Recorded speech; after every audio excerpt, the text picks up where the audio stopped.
Hey everybody, old Big Jim coming at y'all from the bog, uh, the Barlow Observation Group. Today is Wednesday, and there's been a hashtag started by, uh, or a video uh, title that's been started by my boy Stan, the man. Stan the man at Stan's Collector's Universe, called Wiz Bang Wednesday. Well, I'm going to ask for a pardon from uh, Mr. Stan, the man, because the knife that I'm going to share with y'all is, I think, a wizard, but it is a banger. But I don't think it fits his category of a whiz banger. But it will allow me to uh, transition into a subject that a lot of people have in the back of their head. You know, they're like, "Oh, why this, why that?" And so that's what we're going to do. The knife in question comes in this box and is a Rough Rider. And the what we're going to talk about has to do with this box. Now, this is their uh, modern, well, for the lack of a better term, modern day box that most of they have the brown one that has the same colors, but has the frilly grill work looking type arrangement on it, and then they have these. Most of what you're getting now from Smoky Mountain Rifle Works is in this type or that type of box. And the knife that came in that box, shout out to my brother HT, because it is definitely in stony red. Okay, and it's a bow trapper, single bladed. Uh, but this design I think goes back for a minute. It has G10. I don't know if y'all can see, uh, but it has G10 covers and has that beautiful bomb shield, flying shield. Well, I guess this would be a flying squirrel shield. Uh, has the threaded bolsters, no R. They've been making this for a minute. Now they have one that's bigger than this. This one is right at 4 inches, and they have one I think that's 4 5/8 inches. Exact same knife, just bigger. But what I like about this knife is the blade shape. Right, it's a Skinner blade, um, or that's what Big Jim calls it. It's a beautiful knife. Got the all the reasons that up the Rough Rider guys, you know, if you know, Rough Rider guys. I mean, you can pick this knife up in the secondary market for $17. Probably get it for, if it's available on Smoky Mountain Knife Works, probably for $12. But it's a very, very nice knife. Uh, Lanyard hole. I just put a little boot string, put 3 snake knots in there.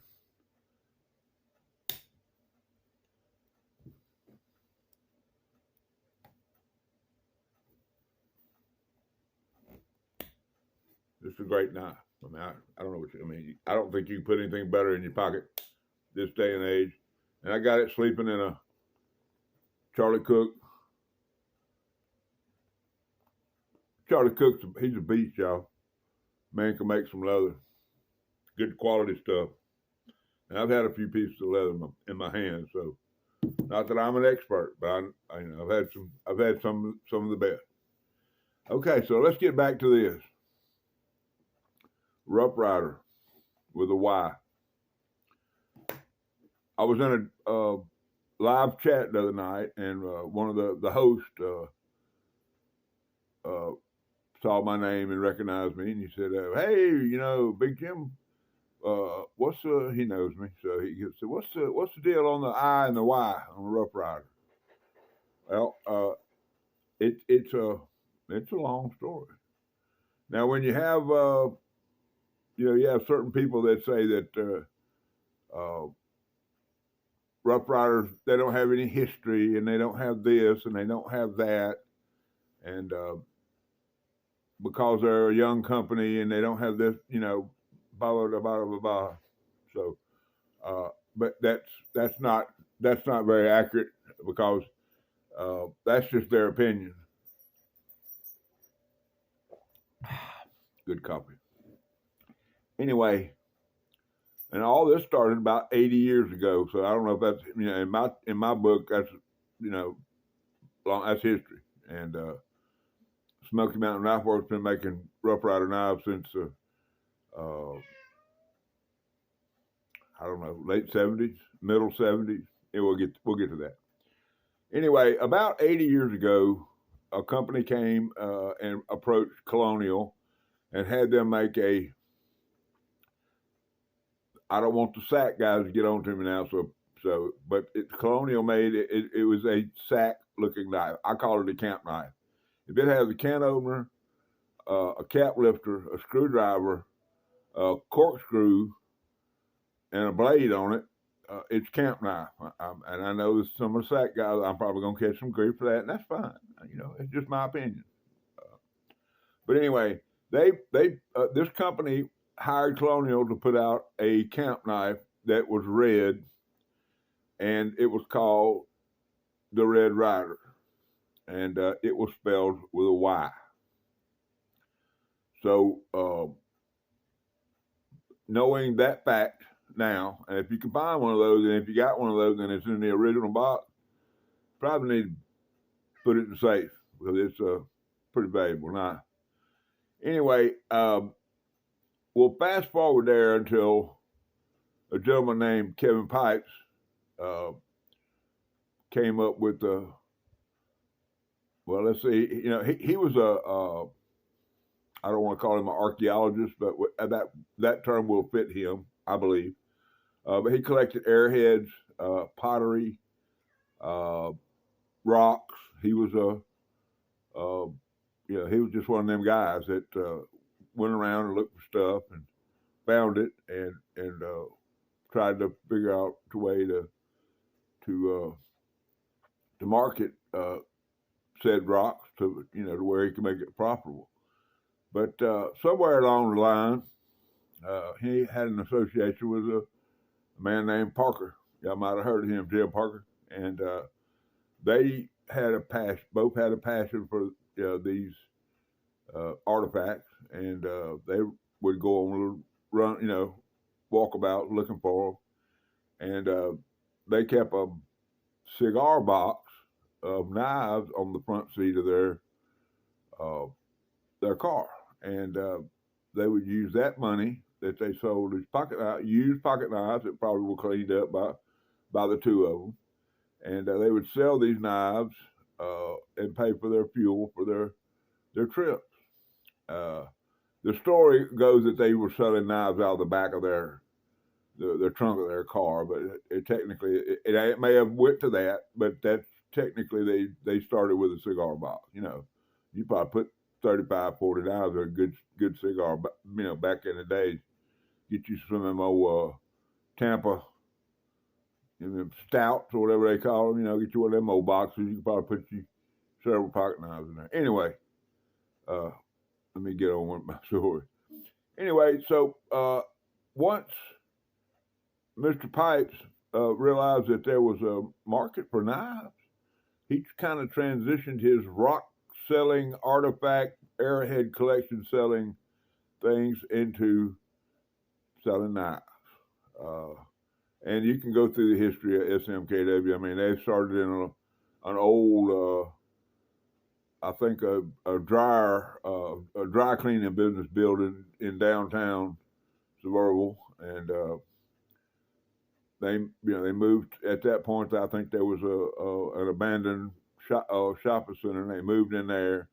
as it grew, they had to have more space to do their shipping and their storage and all like that. And he expanded as and they hence have moved on to where they have built what is now their I call it the castle. Out there on the hill. I think it's on the right across the bridge there in downtown Suburban, across the river. The company is now run by Tyler Pipes, his son. He is he moved up and he went from chasing down this to chasing down that to being an executive, and then he was a COO, and now he is the CEO of Smoky Mountain Knife Works. He was the one that brought in the expansion that when they went into the guns and ammo, which if you've been there, there's a huge selection, and that place is a museum. It's just going there is educational, and it's a great place. Anyway, once again, I keep going off on these rants, but you got to tell all this stuff to get the story right, and I'll make sure you get the story right. So 80 years ago, this company makes a Red Ryder knife, spelled with a Y. So when Kevin Pipes decided to start his own line of knives, and he wanted to call them Rough Rider, back in the 70s, you didn't want to get sued by anybody, and everybody was copyright crazy. So he went with an I. And if you ever seen of course, the first ones were made in Japan, and they came in a white box. I have a couple examples of those. There's even some with Smoky Mountain Knife Works tang stamps that are made in Japan. I have a razor, bone handled razor that was made at that time. But anyway, all right, Milo, man, being a dad's tough. Anyway, I lose my train of thought. After he started making these knives, importing them from Japan, he pretty quickly moved to China and getting the knives made in China, and he kept producing them with what is now, I call it the light brown box. We've got the Rough Rider guy riding across the front of it. I don't have an example. I have several, but I don't have an example of it. Anyway, y'all, you Rough Rider guys are pretty much following where I'm going with this. But anyway, he kept doing the eye, until he bought the Red Rider name and the copyrights to that name. And that's when this started happening, okay, with the Y. Now, there's been all kind of, are they going to stay with the I? They're going to stay with the Y. They're going to do this. They're going to do that. Well, they did I think it was the 35th anniversary edition. These great big, they're like 14 or 15, 16 inches, big knife that had all the tang stamps from all the Rough Riders from all these years. They had like 3 on each blade on both sides, and then they had 4 different tang stamps. It was the Trapper model had 4 different tang stamps, and a different one on each side. I think there was a Stockman. It had different tang stamps all over it, and I think that was the only 2 they made. I'm pretty sure. But anyway, it's a display knife. If I had one, I would put it. If I did a tabletop, I would put it up, behind the scenes as a display to, for showing off my knife. But anyway, so the controversy is, are where we're gonna go with the I or the Y, and it doesn't matter. It's all the same company, same quality, same build specs. These are highly crafted knives made to the toughest standards that are brought to America and sold to Americans so Americans make money. Okay? Yeah, it might be made in China. It could be made in Alabama. It might be made in Pennsylvania. And I'm going to tell you, about 70% of the knives coming out of Pennsylvania are made with parts that have been made overseas. Where? Don't make. I ain't gonna lie to you because I don't know for sure, but they're not making them in Pakistan. Uh, but anyway,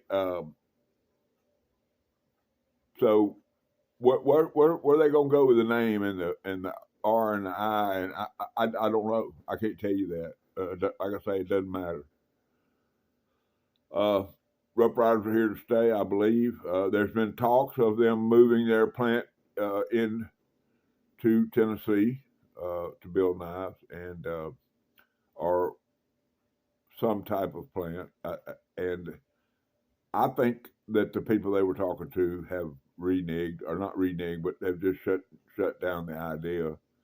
And I could be wrong there. I don't have any inside information, but the last information I got, they had stopped the negotiations for that to happen. And once again, so somebody from SMKW may come on come on this video and say, no, we're doing it or we're not doing it, and I would love to know that. But I don't have Tyler or Kevin Pipes on speed dial, so I can't call them and ask. But anyway, so Wiz Bang Wednesday, maybe the little knife I showed y'all is not a whiz banger, and maybe the information I gave y'all is not a whiz banger. But I think if you put it all together, it's a whiz banger. And Stan borrowed your hashtag to do this. It's something I think that I needed to do. I'm not an authority. All this information is readily available out there. You can go look at your podcast. You can look at there's interviews, newspaper interviews, all kind of information out there to tell you what's going on in Tennessee with Smoky Mountain Knife Works. Great company. I've never, I'm not sponsored by them. I don't know that they even do sponsorships. I mean, they got a great crew. The guys that do their YouTube stuff is pretty cool. He's a cat. Anyway, I can't think of his name. Anyway, but that's all I got for y'all today. Me and Milo are gonna kind of an overcast, windy day out there. He's not. He just came in from the jungle. Say hi. Tell everybody hi. He just came in from the jungle. Got old dried up azalea leaves all over him. So he got all that fur. It takes me forever to pick that stuff out. Anyway, 18 minutes, guys. I'm gonna get this uploaded and go on about my day. And end of the month, I'm kind of in a stagnant position, waiting for the eagle to fly. Big shout out to my brother HT. When I did my Super Tuesday yesterday, I had two subjects that I discussed on Super Tuesday. One of them was buck knives. I have gone to him and Brother Harold and Brother Aaron, A-Dub. They both helped me out with some information on the couple of knives I've been looking at on eBay to purchase a buck knife. And so anyway, that ain't nothing but what it is. I have this the knife that has kind of hadn't influenced me, but has rejuvenated my search for the buck that I'm looking for, and this is the knife. It's a buckshot. Interesting brand right here. We'll get back into that later. All right, guys. Old Big Jim down here at the bog. Gonna get on out of here. Got some exciting things gonna happen here on the channel. I mean, it's not, nothing earth shattering. We're not gonna have to abandon ship or run and hide or anything. But there are some things gonna happen, and of course, we got the knife show coming up.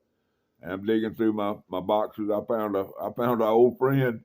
You start digging through a box of knives you hadn't been in 5 or 6 years, and you find stuff. I found an old CRKT knife that I haven't seen in years. It was all got, all gunked up, and it probably put up the last day I used it, and just, my carry went to a different place. But anyway, I love all y'all. Thank y'all for coming by. I hope this was informative for y'all. I hope y'all enjoyed your day. I hope you have a great day. Milo saying goodbye. Dude has, been screaming at me to make an appearance. So, rule number 9.